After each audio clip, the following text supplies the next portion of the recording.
are. I have gotten up, done my usual morning chores, and then I decided that I needed to bake some bread because we were just about out. Just simple white bread, and it's the oven is heating up now and it's going to be put in to bake. But the big project for the day is going to be to can apples. I did buy some Gala apples, which are suitable for canning, and I did save a number of canning jars specifically for this purpose. So that's the project for this morning. Okay, first things first, wash out the sink thoroughly so that I can wash the apples in here as well.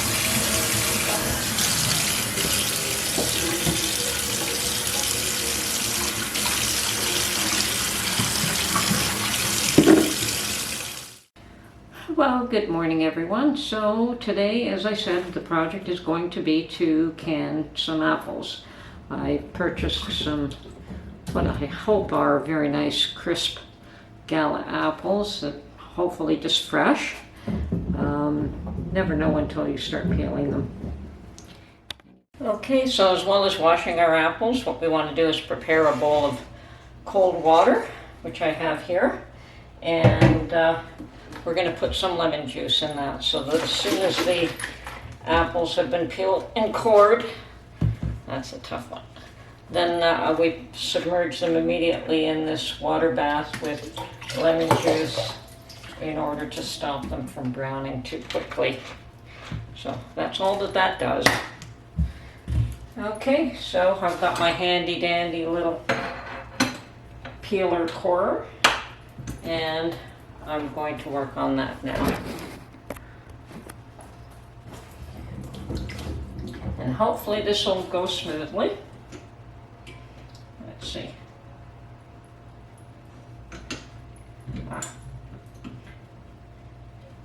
There it is. I haven't used it for a little while.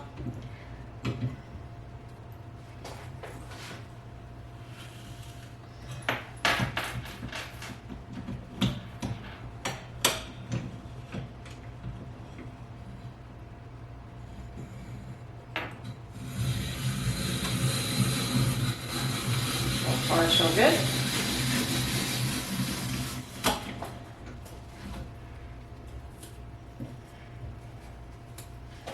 Now I want to trim off any slight bruising, not that you need to, but I prefer to do that.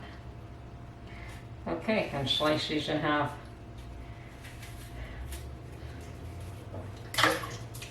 And drop them in our water bath immediately. Okay, so I am going to peel and core this whole lot, and then I'll get back to you. Well, actually, let's do one more. Pretty easy using this tool.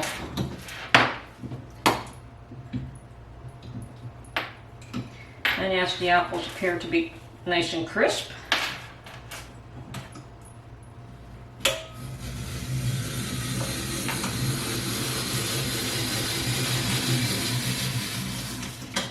And not a bruise on that one.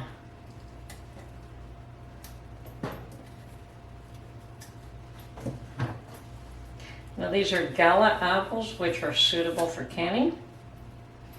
Not all apples are. Some of them just turn to mush immediately so they're more suitable for applesauce. Okay, so that's my process, and I'll get back to you after that is all done. Okay, so I've completed peeling and coring all my apples and cutting them into slices with my slicer peeler corer machine, a little doohickey, very inexpensive item, and it actually makes the job go fairly quickly. So that's all done, and now I'm just going to organize things so we can go on to the next step. Okay, so now I've got 2 quarts of water in here that I'm going to use to blanch the apples, and I'm going to add 1 cup of sugar for every quart. Now this is a half cup because that's all it'll fit into this container, so I'll have to do 4 of these to get my 2 cups of sugar. And I will use this to both blanch the apples and to put them in jars. Okay, so put that aside in case I need it again. Okay, my sugar water mixture has come to a boil. I have prepared my, actually it's my pressure canner, which I will be using as a water bath canner. I won't be pressure canning these. And now I'm just going to drain the first lot with the vinegar water and blanch them for 5 minutes. Actually, I think we can get 2 loads in here.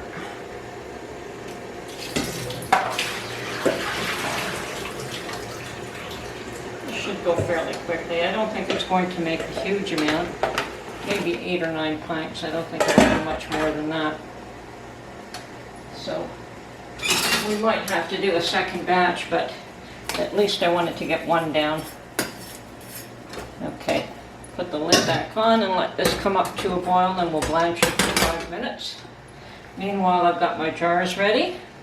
I've got my lids washed. I guess I should, yeah. Got my jars ready, I've got my lids washed, got my vinegar, and I guess we can get the jars up on the counter here.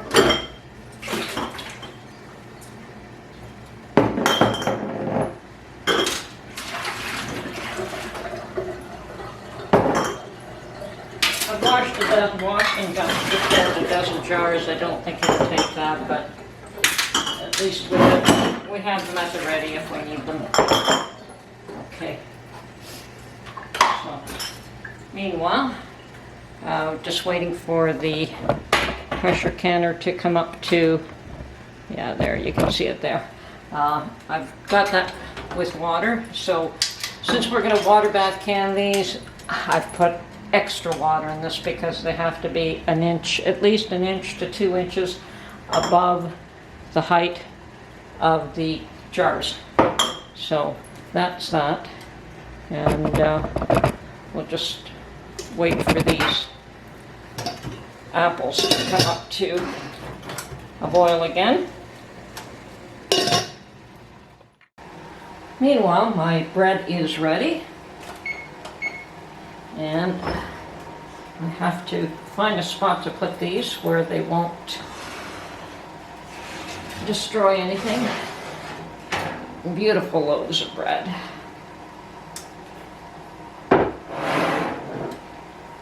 But the cast iron pans are very hot. So, placing them on a wooden cutting board for the time being, and I will get a rack in a moment to take them out and put them on a rack to cool. Okay, these have been blanching for approximately 5 minutes, and they look wonderful. So we're going to fill up some of these jars. I've added absolutely nothing to these apples other than the sugar water. And the reason for that is so that it can be used for multiple purposes. If you make them up for apple pie, then that's all that they can be used for. If you make them up for whatever, like I like to be able to decide how I'm going to use these apples when I open the jar, and not while I'm making it. So I do the same thing with my tomatoes. I just make tomato puree. I do not specialize in what I jar it up with, and when I go to use it, that's when I decide what to add to it. Okay, I think that looks good. I really don't think we're going to get too many jars here, but we'll see what we can get. And ouch, these are hot. I was going to eat that one that fell, but it's too hot to eat.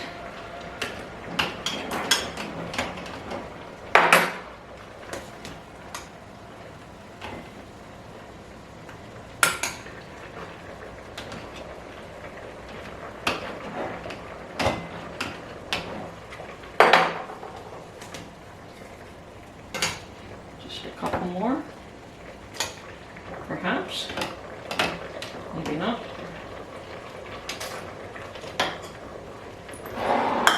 2 pints in. Yeah, we might get 8 or 9 pints. I would be satisfied with that for this lot.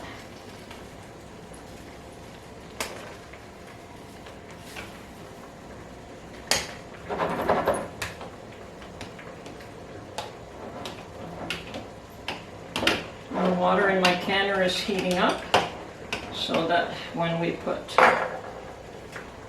this in, that will be hot as well, because everything will be hot. And then we water bath can these for 20 minutes.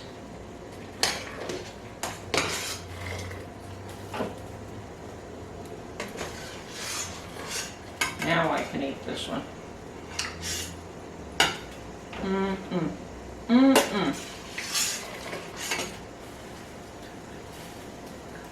I would have dehydrated them, only the problem is whenever I do that, I eat the whole bunch all at once, all by myself. It doesn't last a day.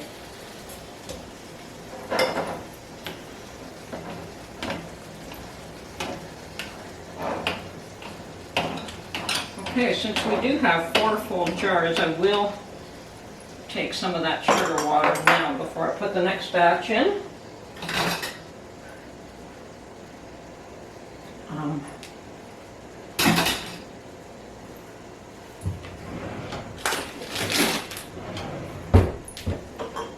So that I can finish these jars off while the next ones are getting ready.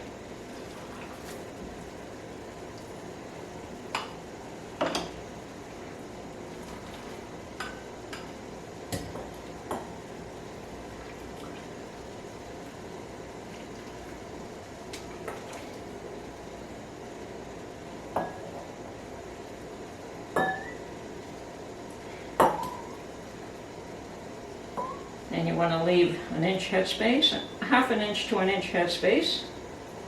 Okay, I'm going to take the air out of these. I'll use a chopstick for that. I have chopsticks and they're handy. Oh yeah, lots of air left there. And the thing with apples is that there's lots of air in apples to begin with. So you don't want these to siphon, and that's part of blanching them, because if you don't blanch them, you don't get any air out. Okay, I think we can put the next batch in.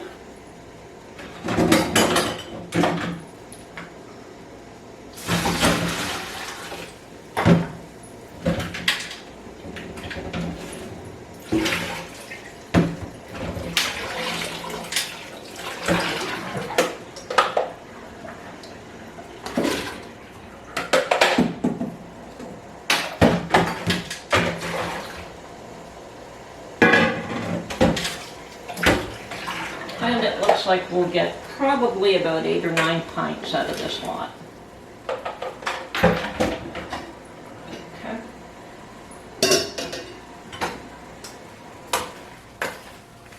Okay, we'll let that blanch for 5 minutes while we finish off these. As I said, I've prepared vinegar here to clean the rims. Now I think I'm just going to move 1 or 2 of these over. Okay. And my little handy dandy magnetic lid lifter.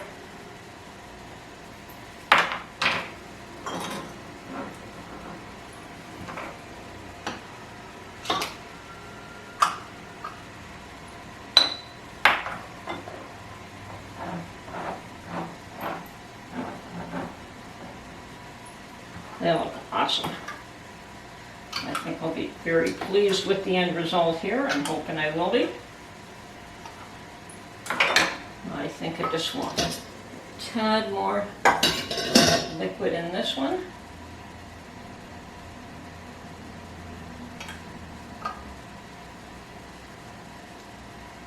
Looking good.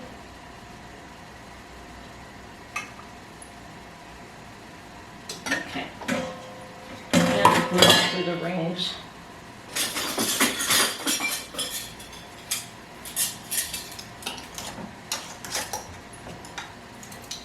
That is hot.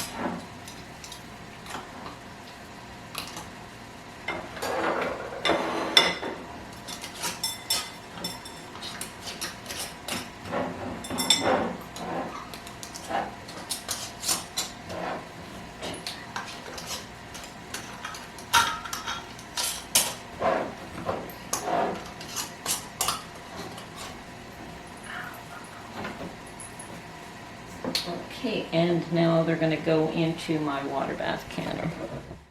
Okay, so fresh out of the canner, we have 7 pint jars of apple slices. They canned up beautifully. They have yet to seal, but they're just fresh out of the canner now. No siphoning, everything is turning out lovely. And I'm very pleased with the results, and I hope to do a few more before the season is over. So that's my video for now. Thank you for watching, and we'll catch you on the next one.